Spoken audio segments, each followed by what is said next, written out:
Good day, everyone. This is Mark Vello, and you're listening to Headline News. Trump considers holding a large rally soon and possibly running for president again in 2024. Former U.S. President Donald Trump recently said his team is considering holding a Make America Great Again rally in the near future. At the same time, he also talked about his desire to run for president again in 2024 because he loves this country and wants to help it. Trump made the remarks in an interview with his daughter-in-law, Lara Trump, at Mar-a-Lago, Palm Beach, Florida, on Tuesday, March 30th. Lara is hosting her program, The Right View, and the interview lasted 18 minutes. It was Trump's first long interview since leaving office. Lara asked Trump at the time about the prospect of holding another major rally, and he responded saying, "Sure, I love doing them, but more importantly, I think we get the word out." Since leaving office on January 20th, Trump has never held any public events. Trump held several major campaign rallies in several swing states before the 2020 presidential election, each time receiving enthusiastic cheers from supporters. He also told Lara, "When you have rallies, you know if you won a state. I can tell if we're going to win a state by a rally. When we set up a rally 24 hours before and we have 35,000 to 40,000 people show up. In Florida, we had 55,000. In Butler, Pennsylvania, we had 52,000. He added, "When you have 52,000 people show up quickly for a rally, and the people line up for 4 days in advance, they stay in tents and things. It's the most incredible thing." Next, Laura asked Trump, "Do we have any hope of seeing Donald Trump run again in 2024? Trump responded, "You do have hope. That I can tell you. We love our country," he said. "This country, we all owe a lot to our country, but now we have to help our country." Earlier, Trump also mentioned in an interview with Fox News anchor Maria Bartiromo on March the 16th that polls showed that many Americans wanted him to run again. He said that his first step would be to help Republicans win back control of the U.S. House of Representatives and the Senate in the 2022 elections. Trump also said at the time that he would probably make a decision on whether to run in the 2024 presidential election after the midterm elections in 2022.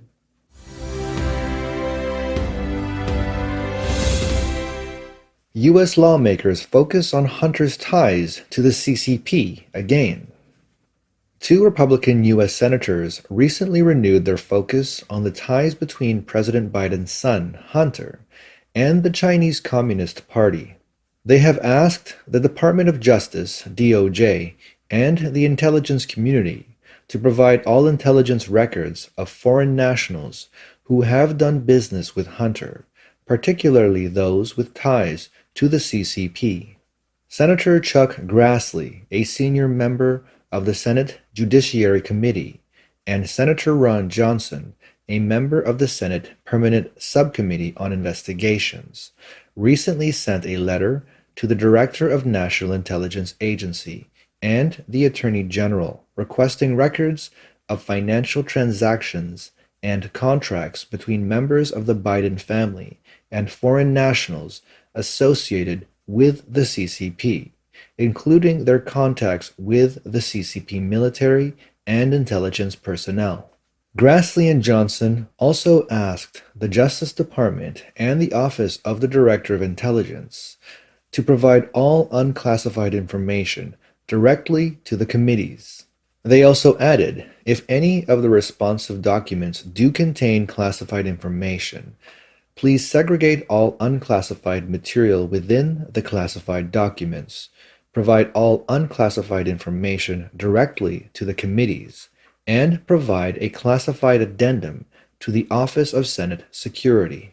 Last week, senators released a report revealing questionable financial transactions that amount to millions of dollars between Hunter, his associates, and foreigners including the wife of the former Moscow mayor, as well as people with ties to the CCP. The Republican senator's letter focuses specifically on Hunter's close ties to Chinese oil tycoon Jian Mengye, whose company, China Energy Corporation, CEFC, has sought oil rights in Chad and Uganda.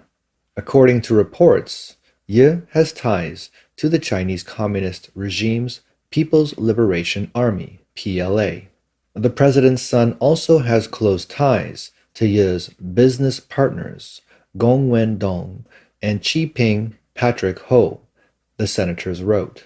The senators said it's imperative that Congress better understand the relationship Jian Mengye, Gong Wendong, and Patrick Ho had between and among themselves with the Communist Chinese government, CEFC China Energy, and their activities in the United States, including those relating to the Biden family.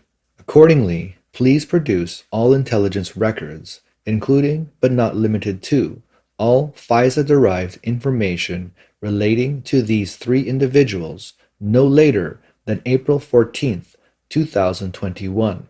During last year's U.S. presidential election, one of Hunter's former business associates leaked numerous text messages to the media, some of which revealed a close relationship with Ye.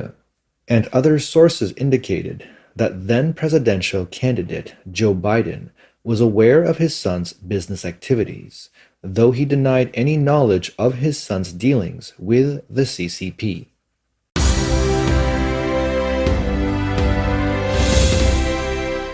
U.S. Ambassador. U.S. and Australia are studying a joint response in the event of a war in the Taiwan Strait. Acting U.S. Ambassador of Australia, Michael Goldman, recently commented on the Taiwan Strait on a podcast, reiterating the United States' consistent support for Taiwan and its strategic importance in the first island chain in the Indo-Pacific region. The US and Australia were discussing how to work together to respond to a range of possible military contingencies, including the contingency of war breaking out in the Taiwan Strait. The US also paid tribute to Australia for standing up to and confronting the Chinese Communist Party despite its economic coercion, pledging continued support from Canada and other allies.